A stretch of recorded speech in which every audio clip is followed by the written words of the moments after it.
സ്കൂളിലെ പ്രിൻസിപ്പളായ അധ്യാപകനോട് അവിടുത്തെ ഒരു പ്ലസ് ടൂലോ പഠിക്കുന്ന ഒരു വിദ്യാർത്ഥി സംസാരിക്കുന്നതിന്റെ, അല്ലെങ്കിൽ എന്താ സംസാരിക്കുക എന്ന് പറയാൻ പറ്റില്ല, ബഹളം വെക്കുന്നതിന്റെ ദൃശ്യങ്ങളാണ്. സ്വന്തം ഫോണ് പ്രിൻസിപ്പൾ വാങ്ങി ഭീഷണിയാണെന്ന് പറയും. കാരണം കൊന്നുകളയും, പുറത്തിറങ്ങി വന്നാൽ കൊന്നുകളയും എന്നൊക്കെ പറയുന്നുണ്ട്. എന്തുകൊണ്ടാണ് ഇന്നത്തെ വിദ്യാർത്ഥികൾ ഇങ്ങനെയായി പോയത്? ഗുരു എന്ന് പറഞ്ഞ മാതാപിതാ ഗുരു ദൈവം എന്നാണ്. ഗുരു എന്ന് പറയുമ്പോൾ നമുക്ക് വിദ്യ പകർന്നു തരുന്നവരാണ്, നമ്മൾ ബഹുമാനിക്കേണ്ടവരാണ്. നമ്മുടെ ഒരു ലൈഫിന്റെ സ്ട്രക്ചർ ഉണ്ടാക്കുന്നതിന് ബേസിക് ഇടുന്നതിൽ ഏറ്റവും വലിയ പങ്ക് വഹിക്കുന്ന ഒരാളാണ് ഗുരു. ആ ഗുരുക്കന്മാരോട് വരെ ഇത്തരത്തിൽ സംസാരിക്കുന്ന രീതിയിലേക്ക്, അല്ലെങ്കിൽ കൊന്നുകളയും എന്നുള്ള തരത്തിൽ ഭീഷണിപ്പെടുത്തുന്ന രീതിയിലേക്ക് ഇന്നത്തെ തലമുറ എത്തിക്കഴിഞ്ഞു. എന്തായിരിക്കും ഇതിന്റെ കാരണം? അതിന് നല്ലൊരു മാതൃക ഇല്ല അവരുടെ മുന്നിൽ എന്ന് ആണ് എനിക്ക് തോന്നുന്നത്. കാരണം എന്ന് വെച്ച് കഴിഞ്ഞാൽ നല്ല മാതൃകകൾ നമുക്ക് മുന്നിലുണ്ടെങ്കിൽ അതുപോലെ സഞ്ചരിക്കാൻ നമ്മൾ നോക്കും. ഇതിപ്പോൾ വീട്ടിൽ ചിലപ്പോൾ ആ ഒരു സ്നേഹം കിട്ടി കാണത്തില്ല, പഠിപ്പിക്കുന്നിടത്താണെങ്കിലും കിട്ടി കാണത്തില്ല. അപ്പോൾ നല്ല മാതൃകകളില്ലാത്ത തന്നെ ആയിരിക്കാം. പക്ഷേ എന്ത് തന്നെ ആയാലും ഈ ഒരു കാണിച്ച പ്രവൃത്തി, ഇപ്പോൾ +1 +2 പഠിക്കുന്ന ഒരു വിദ്യാർത്ഥി ബോധം ഉണ്ടെങ്കിൽ എന്തായാലും സ്വയമേ തിരിച്ചറിയാൻ പറ്റുന്നൊരു പ്രായമാണ് നല്ലത് ഏത് ചീത്ത ഏതെന്ന്. ചീത്ത വഴിയിലൂടെ തിരഞ്ഞെടുത്ത് പോകുന്നത് ചിലപ്പോൾ അവൻ്റെ കൂട്ടുകെട്ടിൻ്റെ പ്രശ്നമാവാം, അവ ഇടപെടുന്ന സാമൂഹ്യത്തിൻ്റെ പ്രശ്നമാവാം. പക്ഷെ എന്ത് തന്നെ ആയാലും അതൊരു തെറ്റ് തന്നെയാണ് എന്ന് തന്നെയാണ് എനിക്ക് പറയാനുള്ളത്. അതെ, തീർച്ചയായും അത് തെറ്റല്ല എന്ന് നമുക്ക് ഒരിക്കലും പറയാൻ സാധിക്കില്ല എന്നുള്ളതാണ്. ഒരിക്കലും പറയാൻ സാധിക്കില്ല എന്ന് മാത്രം അങ്ങനെ നമ്മൾ തള്ളിക്കളഞ്ഞാൽ പോരാ. എന്തുകൊണ്ട്, അതായത് ഇപ്പോൾ ഉള്ള തലമുറ എന്തുകൊണ്ട് അവർക്ക് ആരെയും ബഹുമാനമില്ല, ആരെയും പേടിയില്ല? വരുന്നത് എന്താന്ന് വെച്ചാൽ കൊല്ലുവാണെങ്കിൽ കൊല്ലുക. അവർക്ക് ഈ ഇപ്പോൾ ഉള്ള തലമുറയ്ക്ക് എല്ലാത്തിനെ കുറിച്ച് അറിയാം. പക്ഷെ അവർ തന്നെയാണ് നിയമത്തെ കുറിച്ച് അറിയാം, എല്ലാത്തിനെയും കുറിച്ച് അറിയാമെങ്കിലും അവർക്കൊന്നിനെയും പേടിയില്ല. അപ്പൊ അത് ചർച്ച ചെയ്യപ്പെടേണ്ട ഒരു വിഷയം തന്നെയാണ്. അതെ, തീർച്ചയായിട്ടും. കാരണം ഈ അധ്യാപകൻ പറയുന്നുണ്ട്, ഈ അധ്യാപകന്റെ ബൈറ്റ് വന്നിട്ടുണ്ടായിരുന്നു. ബാലാവകാശ കമ്മീഷനൊക്കെ ഈ വിഷയത്തിൽ ഇടപെട്ടതിന് ശേഷം ഈ കുട്ടിയുടെ വീഡിയോ എങ്ങനെ പുറത്തേക്ക് പോയി എന്നുള്ള ഒരു വലിയൊരു ചോദ്യം മുന്നിലുണ്ടായിരുന്നു. അപ്പോ ഈ അധ്യാപകർ പറയുന്നത് ഈ വീഡിയോ എടുത്തത് കുട്ടിയുടെ അച്ഛൻ പുറത്തെവിടെയോ ജോലി ചെയ്യുന്ന ആളാണ്. അപ്പൊ അദ്ദേഹത്തിന് അയച്ചു കൊടുക്കാൻ വേണ്ടിയിട്ടാണ് ഈ വീഡിയോ എടുത്തത്. അദ്ദേഹത്തിനും കുട്ടിയുടെ അമ്മയ്ക്കും മാത്രമാണ് അയച്ചു കൊടുത്തത്, വേറെ ആർക്കും അയച്ചു കൊടുത്തിട്ടില്ല. സ്കൂളിന്റെ ഭാഗത്തുനിന്ന് പോയതല്ല എന്ന് അദ്ദേഹം പറയുന്നത്. അതോടൊപ്പം അദ്ദേഹം പറഞ്ഞു വെക്കുന്ന കാര്യങ്ങള്, ഈ കുട്ടി മുൻപും ഇങ്ങനെ ബിഹേവ് ചെയ്തിട്ടുണ്ട്. ആ കുട്ടി ആ സമയത്ത് ചേർത്ത് പിടിക്കുകയാണ് ചെയ്തത്, വഴക്കു പറയുകയല്ല, ചേർത്ത് പിടിച്ച് സമാധാനിപ്പിക്കുകയാണ് ചെയ്തത്. ഇത്തവണയും ഈ സംഭവം ഉണ്ടായതിനു ശേഷം ഈ കുട്ടി വന്ന് മാപ്പ് പറഞ്ഞു, ക്ഷമിക്കണം എന്ന് പറഞ്ഞു എന്നൊക്കെ ഇദ്ദേഹം പറയുന്നുണ്ട്. അപ്പോ ഇത് ഒരു സ്വഭാവ വൈകല്യമാണ്. എന്തുകൊണ്ടാണ് ഈ കുട്ടികളുടെ മെന്റൽ ഹെൽത്ത് ഈ ഒരു അവസ്ഥയിലേക്ക് എത്തുന്നത് എന്നുള്ളതാണ് ഇവിടുത്തെ പ്രശ്നം. സാമൂഹ്യം തന്നെ, അവര് വളർന്നു സമൂഹം ഇപ്പൊ അങ്ങനെയാണ് അല്ലെന്ന് പറയാൻ പറ്റില്ലല്ലോ. കാരണം ഒരിക്കലും പറ്റില്ല. ഇപ്പോഴത്തെ അവര് കണ്ട് വളരുന്നത്, ഇപ്പം നമ്മള് പഠിച്ച് പാടിത്തരുന്നല്ലേ നമ്മൾ പാടുള്ളൂ. അതെ, അതേപോലെ അവര് കണ്ട് വളരുന്നതും അവരുടെ ചുറ്റുമുള്ള കാര്യങ്ങളല്ലേ അവർക്ക് ചെയ്യാൻ പറ്റുള്ളൂ. കാരണം അവര് ജീവിക്കുമ്പോൾ അവരുടെ ചുറ്റുമുള്ള കാര്യം ഇപ്പൊ തന്നെ നടക്കുന്ന കാര്യങ്ങൾ എന്തൊക്കെയാ? അമ്മയെ കൊല്ലുന്നു, അച്ഛനെ കൊല്ലുന്നു, ഇങ്ങനെയുള്ള കാര്യങ്ങളൊക്കെയാണ് നടന്നു വരുന്നത്. അപ്പൊ അതിനിടെ ജീവിക്കുന്നവർക്കും ഈ മുല്ലപ്പൂമ്പടി ഏറ്റെടുക്കും കല്ലിനുണ്ടാവും സൗരഭ്യം എന്ന് പറയുന്ന പോലെ അതെ, ഒരു ആഫ്റ്റർ എഫക്റ്റ് കിട്ടുന്നതായിരിക്കാം. പിന്നെ എന്താ വെച്ചാൽ എനിക്ക് പലപ്പോഴും തോന്നിയിട്ടുള്ള ഒരു കാര്യമാണ് ഈ ഇങ്ങനെ ബഹളം വെക്കുന്നതൊക്കെ ഒരു ഹീറോയിസമായി കണക്കാക്കുന്നുണ്ട് ഇല്ലേ? കാരണം നമ്മളിപ്പോ പ്രേമം സിനിമയില് നിവിൻ പോളിയുടെ അച്ഛൻ പ്രിൻസിപ്പളിനെ കാണാൻ വരുന്നു. എന്നിട്ട് അവിടെ മക്കളുടെ കുറ്റങ്ങൾ പറയുമ്പോൾ അവിടെ അദ്ദേഹത്തിനോട് ബഹളം വെക്കുന്നുണ്ട്. അത് വലിയൊരു അദ്ദേഹം അത് അർഹിക്കുന്നുണ്ട്, അതൊരു പോയിന്റ്, അത് ഞാൻ മാറ്റി വെക്കുകയാണ്. പക്ഷെ അദ്ദേഹം ആ ആളുകളോട് ബിഹേവ് ചെയ്യുന്ന ഒരു രീതി കാണുമ്പോൾ മലയാളികൾ കൈയടിക്കുകയാണ്. അതാണ് ഹീറോയിസം. പ്രിൻസിപ്പൾ ആയാലും HOD ആണെങ്കിലും അധ്യാപകനായാലും തിരിച്ചു 4 പറഞ്ഞതാണ് ഹീറോയിസം. അതേ സിമിലർ സീനുകൾ വീണ്ടും സിനിമകളിൽ ഉണ്ടായിട്ടുണ്ട് മലയാളത്തിൽ. അപ്പൊ ഇത്തരം സീനുകൾ അല്ലെങ്കിൽ ഇത്തരം കഥകൾ കുട്ടികളെ എത്രത്തോളം ഇൻഫ്ലുവൻസ് ചെയ്യുന്നുണ്ട്? അവരെ സംബന്ധിച്ച് ടീച്ചർ ഫോൺ വാങ്ങി വെച്ച് കഴിഞ്ഞാൽ നീ ആരാടാ എന്റെ ഫോൺ വാങ്ങാൻ എന്ന് ചോദിക്കുന്നതാണ് ഹീറോയിസം.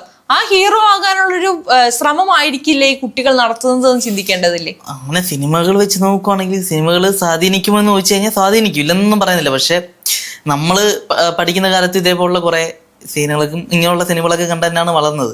ഇതേപോലുള്ള സിനിമകൾ ഇറങ്ങിയിട്ടുണ്ട്, മാസ് മസാല ഫിലിംസ് ഒക്കെ ഇറങ്ങിയിട്ടുണ്ട്. പക്ഷെ അതുകൊണ്ട് മാത്രമാണെന്ന് ഒരിക്കലും നമുക്ക് പറയാൻ പറ്റില്ല. നമ്മൾ പഠിക്കുന്ന കാലത്തും ഇത് ഉണ്ടായിരുന്നു എന്നുള്ളതാണ്. നമ്മൾ എത്രയോ വാർത്തകൾ കേട്ടിട്ടുണ്ട് അധ്യാപകനെ തല്ലുന്നതുമായി ബന്ധപ്പെട്ട്. സോഷ്യൽ മീഡിയ ഒന്നും ഇത്ര സജീവമല്ലാത്തതുകൊണ്ട് പുറത്തു വന്നില്ല എന്നുള്ളതാണ്.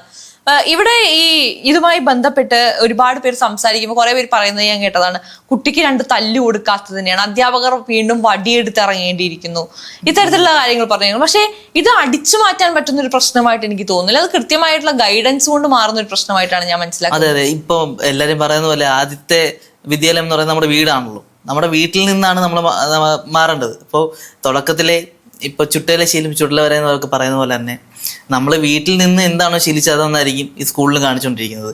പിന്നെ അവൻ ഇടപെടുന്ന അവൻ്റെ സഹപാഠികളും അങ്ങനെയുള്ള സമൂഹം ഞാൻ നേരത്തെ പറഞ്ഞ പോലെ. പക്ഷെ ഇതിനെ മാറ്റിയെടുക്കണമെങ്കിൽ ഒരാളെ കൊണ്ട് മാറ്റിയാൽ എല്ലാവരും മാറുമോ എന്ന് ചോദിക്കുന്നവരോട്, ഒരാൾ മാറിയാലേ മറ്റൊരാളെ മാറ്റിയെടുക്കാൻ പറ്റുള്ളൂ. അതേപോലെ ഈ കൗൺസിലിംഗ് പ്രോപ്പറായിട്ട് നൽകി, അതെ, ഈ കൗൺസിലിംഗ് കൊടുക്കുക എന്നൊക്കെ പറയുന്നത് വളരെ മികച്ച കാര്യങ്ങൾ. പക്ഷെ നമുക്ക് എല്ലാവർക്കും ഈ നടന്ന് കൗൺസിലിംഗ് കൊടുക്കാൻ പറ്റില്ല എന്നുള്ളൊരു പോസിബിലിറ്റി ഉണ്ട് അവിടെ നമ്മൾ രാഹുൽ പറഞ്ഞതുപോലെ തന്നെ വീട് എന്ന് പറയുന്നതാണ് നമ്മളെല്ലാവരെയും സംബന്ധിച്ച് നമ്മുടെ ഏറ്റവും അടിസ്ഥാനപരമായ സ്ഥലം. അപ്പോൾ ഈ വീട്ടിൽ നിന്ന് നമ്മുടെ അച്ഛനമ്മ കാണിക്കുന്നത്, അല്ലെങ്കിൽ നമ്മുടെ സഹോദരങ്ങൾ, അല്ലെങ്കിൽ മറ്റു കുടുംബാംഗങ്ങൾ കാണിക്കുന്നതെല്ലാം നമ്മൾ ഇമിറ്റ് ചെയ്യും. നമ്മൾ കുഞ്ഞുങ്ങളായിരിക്കുമ്പോൾ മുതൽ നമ്മൾ അമ്മ എന്ന് പറയാൻ പഠിക്കുന്നത് തന്നെ, അല്ലെങ്കിൽ അച്ഛൻ എന്ന് പറയാൻ പഠിക്കുന്നത് ഇവർ പറഞ്ഞു തന്നത് കേട്ടിട്ടാണ്. നമ്മൾ ആദ്യം മുതൽ അവസാനം വരെ ആരെയൊക്കെയോ കണ്ട് പഠിക്കുന്നതാണ്. അതെ, എനിക്ക് തോന്നിയൊരു കാര്യം, അതായത് ഇപ്പോൾ എൻ്റെ വീടിൻ്റെ അടുത്തൊരു ചേട്ടനുണ്ട്. പുള്ളിയുടെ മോനെന്ന് വെച്ച് കഴിഞ്ഞാൽ പുള്ളി എങ്ങനെയാണോ മറ്റുള്ളവരോട് ബിഹേവ് ചെയ്യുന്നത്, പുള്ളി എങ്ങനെയാണോ മറ്റുള്ളവരോട് ഇടപെടുന്നത്, അതേപോലെ തന്നെ ആ സംസാരം പോലും ആ മോൻ അങ്ങനെ തന്നെ ചെയ്യുക. ഒരു 2, 3, 4 വയസ്സെങ്ങാണ്ടേ ഉള്ളൂ. അപ്പം അതേപോലെ ഈ ചിലപ്പോൾ അവൻ്റെ അച്ഛൻ ആരുടെ മുന്നിൽ തല എഴുത്താതെ എല്ലാവരുടെ മുന്നിൽ ഷാട്ടിങ് കാണിക്കുന്ന വലിയൊരു അങ്ങനെ ഒരാളായിരിക്കാം. അപ്പം അങ്ങനെയുള്ളൊരു അച്ഛന് ജനിച്ച മോൻ ചിലപ്പോൾ അതേപോലെ ആരുടെ മുന്നിൽ തല താഴ്ത്താൻ മനസ്സിലാത്ത ഒരാളായിരിക്കാം. ഈ നമ്മള് ചില വീഡിയോകളൊക്കെ കാണാറുണ്ട് ഇൻസ്റ്റഗ്രാമിലൊക്കെ, ഈ വീടുകളിൽ ഇങ്ങനെ തെറി വിളിക്കുന്ന ആളുകളുണ്ട്. അപ്പൊ ഈ കുഞ്ഞുങ്ങളൊക്കെ ഇത് അങ്ങോട്ട് വിളിച്ച് അവർക്കിത് തെറിയാണെന്ന് അറിയില്ല. അവര് ആ വാക്ക് അവര് അച്ഛൻ വിളിക്കുന്നുണ്ട്, അമ്മ വിളിക്കുന്നുണ്ട്, അല്ലെങ്കിൽ വീട്ടിൽ ചേട്ടൻ വിളിച്ച് നടക്കുന്നുണ്ട്, എന്നാ പിന്നെ ഞാനും വിളിക്കാം എന്ന് പറഞ്ഞ് അവരത് വിളിക്കുന്നുണ്ട്. അല്ലെങ്കിൽ ഇപ്പൊ അമ്മമാരെയൊക്കെ പേര് വിളിക്കുന്ന കുഞ്ഞുങ്ങളെ നമ്മൾ കാണാറുണ്ട്. ചില ആൾക്കാർക്ക് ഇപ്പൊ ഹസ്ബൻഡ് ചിലപ്പോ അവരെ ആ പേരിൽ, ഇപ്പൊ എന്റെ ഹസ്ബൻഡ് ശില്പ എന്നാണ് വിളിക്കുന്നതെന്ന് ഇരിക്കട്ടെ, എന്റെ കുഞ്ഞ് ചിലപ്പോ ഈ ശില്പ എന്ന് വിളിക്കുന്നതായിട്ട് എന്നെ അമ്മയെന്ന് പറഞ്ഞ് ശില്പ എന്ന് വിളിക്കുന്ന കുഞ്ഞുങ്ങളെ നമ്മൾ കാണാറുണ്ട്. സോ ഇതൊക്കെ നമ്മൾ ബേസിക് സാധനം പഠിച്ചു വരുന്ന നമ്മുടെ കുടുംബത്തിൽ നിന്നാണ്. അപ്പൊ ഒരിക്കലും പാരന്റ്സിന് മാത്രം ഉത്തരവാദിത്തമാണ് എന്നല്ല, പക്ഷെ അവര് പ്ലേ ചെയ്യുന്ന ഒരു വൈറ്റൽ റോളാണ്. പിന്നെ എനിക്ക് പലപ്പോഴും ഈ വിദ്യാർത്ഥികളുടെ കാര്യത്തിൽ എനിക്ക് തോന്നിയിട്ടുള്ള ഒരു കൺസേൺ, വിദ്യാർത്ഥികളെ ആരും കേൾക്കാറില്ല. കാരണം ഇപ്പൊ ഒരു സ്കൂളില് ഒരു ഇഷ്യൂ ഉണ്ടായി എന്നിരിക്കട്ടെ, ഈ വിദ്യാർത്ഥികളുടെ സൈഡ് എത്ര പേര് കേൾക്കുന്നു എന്നുള്ളൊരു ചോദ്യമുണ്ട്. ഈ കുട്ടിയുടെ വിഷയത്തിലല്ല, പൊതുവേ നമ്മുടെ സ്കൂളുകളിലേക്ക് ഇപ്പൊ ഒരാൾ നുണ പറഞ്ഞതിന് പിടിച്ചു, അല്ലെങ്കിൽ ഹോംവർക്ക് ചെയ്യാത്തതിനോ നുണ പറഞ്ഞതിനോ എന്തിനേലും പിടിച്ചു വന്നിരിക്കട്ടെ, ഈ നുണ പറഞ്ഞതിന് ഇവനെ സ്കൂളിൽ നിന്ന് ചീത്ത വിളിക്കും. വീട്ടിൽ ചെന്ന് കഴിഞ്ഞാൽ വീട്ടിൽ സ്കൂളിൽ നിന്ന് വിളിച്ചു പറഞ്ഞിട്ടുണ്ടാവും ഇവൻ ഇവിടെ ഇങ്ങനെ നുണ പറഞ്ഞു, അതിന് വീട്ടുകാർ ചീത്ത വിളിക്കും. ഈ ചീത്തകൾ മാത്രമാണ്, എന്തിനാ നീ നുണ പറഞ്ഞത്, എന്തുകൊണ്ട് നീ അത് പറഞ്ഞു എന്ന് ചോദിക്കുന്ന പാരന്റ്സ് ഇന്നത്തെ കാലത്ത് കുറവാണ്. അതെ അതെ, ചോദിക്കണം. അതെ, അങ്ങനെ തിരക്കാനോ അങ്ങനെ അതിന് മക്കളെ നോക്കാനുള്ളൊരു സമയവും കാര്യങ്ങളൊന്നും ഇപ്പോഴത്തെ പേരന്റ് കണ്ടെത്തുന്നില്ല എന്ന് തോന്നിയിട്ടുണ്ട്. പക്ഷെ ഇതെല്ലാം പറയുമ്പോഴും മറ്റൊരു കാര്യം നമ്മൾ നോക്കുകയാണെങ്കിൽ, ഇപ്പം പേരന്റിന്റെ നമ്മൾ ഇത്രയും കാര്യങ്ങൾ സംസാരിച്ചു, നമ്മൾ ഇതെല്ലാം പറയുന്നെങ്കിലും മറ്റൊരു വശം കൂടെ നോക്കണം. അതായത് ഇപ്പോഴത്തെ കുട്ടികൾക്ക് എല്ലാത്തിനെ കുറിച്ച് ഞാൻ നേരത്തെ പറഞ്ഞ പോലെ നല്ല അറിവാണ്, നിയമത്തെക്കുറിച്ചും നിയമ സംവിധാനത്തിനെ കുറിച്ചും എല്ലാം ഭയങ്കര അറിവാണ്. അപ്പോൾ ഇതിനൊന്നും നമ്മളെ ഒന്നും ചെയ്യാൻ പറ്റില്ല എന്നൊരു തോന്നില്ല. കാരണം അവർക്ക് കറക്റ്റായിട്ട് അറിയാം ഇത്ര ഏജിലുള്ളവർക്ക് ഒന്നും ചെയ്യാൻ പറ്റില്ല. അപ്പൊ ഈ ഒരു നിയമ സംവിധാനത്തിന്റെയും കൂടെ പ്രശ്നമാണോ എന്ന് നമ്മൾ നോക്കേണ്ടിയിരിക്കും. പക്ഷെ ഞാൻ ചോദിക്കട്ടെ, ഇപ്പൊ ഈ വിഷയം നടന്നു, ഈ വീഡിയോ പകർത്തിയ അധ്യാപകരിൽ ആരെങ്കിലും ഒരാൾ ആ കുട്ടിയുടെ അടുത്ത് പോയിട്ട് എന്താ നീ ഇങ്ങനെ സംസാരിക്കുന്നത്, എന്തിനാ ഇങ്ങനെ ആ ഒരു രീതിയിൽ സമാധാനത്തോടെ, അല്ലെങ്കിൽ അവൻ ദേഷ്യപ്പെട്ടിട്ടാണ് സംസാരിക്കുന്നത്, അവനെ കൂൾ ഡൗൺ ചെയ്യാനായി ശ്രമിക്കുന്നതായി നമ്മൾ ആരെങ്കിലും ആ വീഡിയോയിൽ കണ്ടോ? ഇല്ല, കണ്ടില്ല. അത് ചെയ്യാമായിരുന്ന ഒരു കാര്യമാണ് അല്ലെ. ആ കുട്ടിയെ അത്രയും രോഷാകുലനായി, ആ കുട്ടി ശരിയാണ് മിസ്ബിഹേവ് ചെയ്തു, ആ ചെയ്തതിനെ ന്യായീകരിക്കണ്ട, പക്ഷെ അവനെ ഒന്ന് കൂളാക്കാൻ ശ്രമിക്കാമല്ലോ. അതിനാരും മുതിരുന്നില്ല എന്നുള്ളതാണ്. ചിലപ്പോൾ ഇതിന് മുന്നേയും ഇങ്ങനെയുള്ള സംഭവങ്ങൾ നടന്നിട്ടുണ്ടായിരിക്കും. പക്ഷെ ഞാൻ ചോദിക്കട്ടെ, ഈ കുട്ടി അത്രയും ദേഷ്യത്തിലാണ് വർത്താനം പറയുന്നത്, കൊന്നു കളയും എന്നൊക്കെ അത്രയും രോഷാകുലനായിട്ടാണ് പറയുന്നത്. ഈ ഒരു നിമിഷത്തെ തോന്നലിന് അവിടെ ഫ്രണ്ടിൽ ഇരിക്കുന്നുണ്ടായിരുന്ന എന്തെങ്കിലും കൊടുത്ത ആ അധ്യാപകനെ തലക്കെറിഞ്ഞു വീഴുന്നെങ്കിൽ ആരുത്തരം പറയുമായിരുന്നു?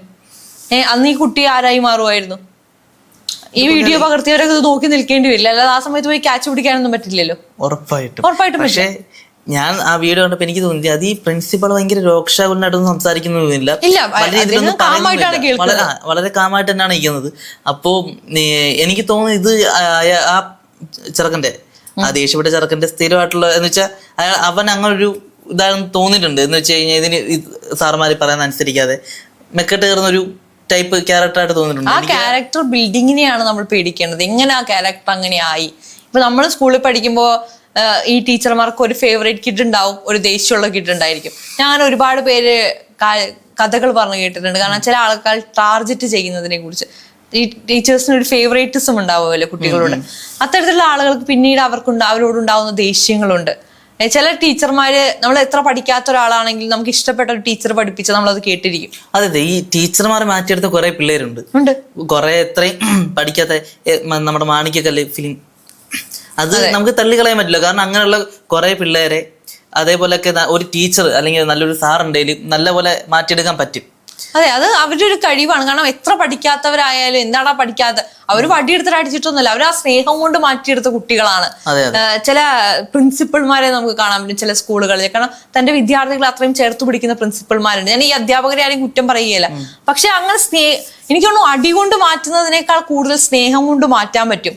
ഈ സ്നേഹമാണ് അവിടെ കൊടുക്കേണ്ടത്. ഈ സ്നേഹം മിസ് ചെയ്യുന്നത് കൊണ്ടാണ് ഇന്നത്തെ തലമുറ ഇങ്ങനെ എത്തിപ്പോകുന്നത്. സ്നേഹം എന്ന് പറഞ്ഞ സാധനം എല്ലാവർക്കും എന്തായാലും വേണ്ടുന്ന ഒരു സാധനം തന്നെയാണ്. അതെന്തായാലും ആരും നിഷേധിക്കാൻ പോകുന്നില്ല. അതെ, ഈ സ്വഭാവ വൈകല്യങ്ങൾ, കുട്ടികളിൽ കാണപ്പെടുന്ന സ്വഭാവ വൈകല്യങ്ങൾ മാറണമെങ്കിൽ ഒന്നാമത് വീട്ടിൽ അതിനുള്ള കൃത്യമായ നടപടികൾ വരണം. അല്ലെങ്കിൽ വീട്ടിലുള്ളവർ അത് മനസ്സിലാക്കി കുട്ടികൾക്കൊപ്പം നിന്ന്. ഇന്നത്തെ പാരന്റ്സ് ഒക്കെ എത്ര കൺസേൺഡ് ആണ് കുട്ടികളെ കുറിച്ചിട്ട്. അവർ ഇടുന്ന ഡ്രസ്സുകളാണെങ്കിൽ പോലും അവർ പറയുന്ന ഓരോ വാക്കുകളിലും കൺസേൺസ് ഉണ്ട്. ആ കൺസേൺസ് കുറച്ചും കൂടി എന്താ പറയുക ഡീപ്പ് ആവുകയാണ്. അവർ നല്ലത് പറഞ്ഞു കൊടുക്കാൻ പറ്റണം. തെറ്റ് ചെയ്താൽ അതിനെ തിരുത്തുകയും വേണം, ഒപ്പം നല്ല വഴി പറഞ്ഞു കൊടുക്കുകയും വേണം. അല്ലാതെ വെറുതെ രോഷാകൂടി ഞാൻ അവിടെ കിടന്ന് ബഹളം വെച്ചിട്ടൊന്നും കാര്യം ഉണ്ടാകുമെന്ന് തോന്നുന്നില്ല എന്നുള്ളത്. അവസാനമായിട്ട് ഒരു കാര്യം കൂടി ചോദിച്ചോട്ടെ. ഇപ്പൊ ഇങ്ങനെയുള്ള ഈ നമ്മൾ കണ്ട തരത്തിലുള്ള അങ്ങനെയുള്ള കുട്ടികളെ മാറ്റിയെടുക്കാൻ പറ്റുമെന്ന് തോന്നുന്നുണ്ടോ? തീർച്ചയായിട്ടും. ഞാൻ ചോദിക്കട്ടെ, ഇവിടെ ആളുകളെ കൊന്ന ആളുകൾ വരെ, കൊലപാതകം നടത്തിയ ആളുകൾ വരെ ജയിലിൽ പോയി പ്രോപ്പറായി കൗൺസിലിംഗ് അല്ലെങ്കിൽ അത്തരത്തിലുള്ള ജീവിതം കൊണ്ട് മാറി നല്ല പ്രവൃത്തികൾ ചെയ്യുന്നവരില്ലേ, കള്ളന്മാരില്ലേ? ഇങ്ങനെയുള്ള കുട്ടികളെ മാറ്റിയെടുക്കാൻ എന്തൊക്കെയാണ് നമ്മുടെ വിദ്യാലയത്തിൽ അല്ലെങ്കിൽ ശരിക്കും പറഞ്ഞാൽ നമ്മുടെ വിദ്യാലയങ്ങളിൽ ഒരു കൗൺസിലിംഗ് സെക്ഷൻ ഉണ്ടാകണം എന്നുള്ള നിയമങ്ങൾ നമ്മുടെ നാട്ടിലുണ്ട്. മിക്ക വിദ്യാലയങ്ങളും ഇപ്പൊ അത് അപ്ലിക്കബിൾ ആയി തുടങ്ങി. കാരണം ഒരു സൈക്കോളജി അല്ലെങ്കിൽ കൗൺസിലിംഗുമായി ബന്ധപ്പെട്ട് നിൽക്കുന്ന ഒരു അധ്യാപികനോ അധ്യാപികയോ എല്ലാ വിദ്യാലയങ്ങളും, ഞാൻ പഠിച്ച സ്കൂളിലൊക്കെ അങ്ങനെ ഒരു അധ്യാപിക ഉണ്ടായിരുന്നു. കാരണം നമുക്ക് എന്തെങ്കിലും മെന്റൽ പ്രശ്നങ്ങൾ ഉണ്ടെങ്കിൽ നമുക്കൊപ്പം നിന്ന് നമ്മുടെ പ്രശ്നങ്ങൾ കേൾക്കാൻ, നമ്മുടെ ബുദ്ധിമുട്ടുകൾ മനസ്സിലാക്കാൻ. ഇന്ന് നമ്മുടെ നാട്ടിൽ അല്ലെങ്കിൽ കുറച്ച് ഗ്രാമപ്രദേശങ്ങളിലൊക്കെ പോയി കഴിഞ്ഞാൽ നടക്കുന്ന ഒരുപാട് പീഡനങ്ങളും ബുദ്ധിമുട്ടുകളും ഒക്കെ പുറത്തു വരുന്നത് എങ്ങനെയാണ്? ഇത്തരത്തിലുള്ള കൗൺസിലിംഗുകൾ കൊണ്ടാണ്, സ്കൂളുകളിൽ ഉള്ളത് കൊണ്ടാണ്. അപ്പോൾ ഈ കുട്ടികളുടെ സ്വഭാവം രൂപീകരിക്കാൻ പാരന്റ്സിനൊപ്പം ഏറ്റവും കൂടുതൽ സാധിക്കുന്നവരാണ് അധ്യാപകർ. ആ അധ്യാപകർ അത്രയും ഒപ്പം ഉണ്ട് എന്ന് തോന്നുമ്പോൾ കുട്ടികൾക്ക് അവരുടെ കാര്യങ്ങൾ പറയാൻ പറ്റും. വീട്ടിൽ പറയാത്ത കാര്യങ്ങൾ വരെ കുട്ടികൾ സ്കൂളിൽ ചെന്ന് ടീച്ചർമാരോട് പറഞ്ഞ് വീട്ടിലറിയുന്ന എത്രയോ ഇൻസിഡൻസ് നമ്മൾ കണ്ടിട്ടുണ്ട്. അപ്പോൾ അത്തരത്തിലുള്ള സംവിധാനങ്ങൾ കുറച്ചുകൂടി ശക്തിപ്പെടണം. കുട്ടികളുടെ മെന്റൽ ഹെൽത്തിനെ കുറിച്ച് ഇപ്പൊ ബാലാവകാശ കമ്മീഷനൊക്കെ കൃത്യമായി ഇടപെടുന്നുണ്ട്. ഈ വീഡിയോ പുറത്തിറങ്ങിയപ്പോഴൊക്കെ അവർ കൃത്യമായി ഇടപെട്ടിട്ടുണ്ട്. ഇങ്ങനെ ഇറങ്ങാൻ പാടില്ല, കുട്ടിയുടെ ഫ്യൂച്ചറിന് അത് മോശമാണ്. ആ പ്രധാന അധ്യാപകൻ പറഞ്ഞ വാക്കുകളും വളരെ വാലിഡ് ആണ്. കൃത്യമായ കുട്ടിക്ക് കൗൺസിലിംഗ് കൊടുക്കും, അവനെ ഞങ്ങൾ മാറ്റിയെടുക്കും എന്നാണ് അദ്ദേഹം പറഞ്ഞത്. അല്ലാതെ തന്നെ കൊല്ലുമെന്ന് പറഞ്ഞതുകൊണ്ട് അയാൾ തിരിച്ച് ദേഷ്യപ്പെട്ടിട്ടൊന്നുമില്ല. അത്തരം അധ്യാപകർ തന്നെയാണ് ഒരു പ്രചോദനം എന്ന് പറയുന്നത്.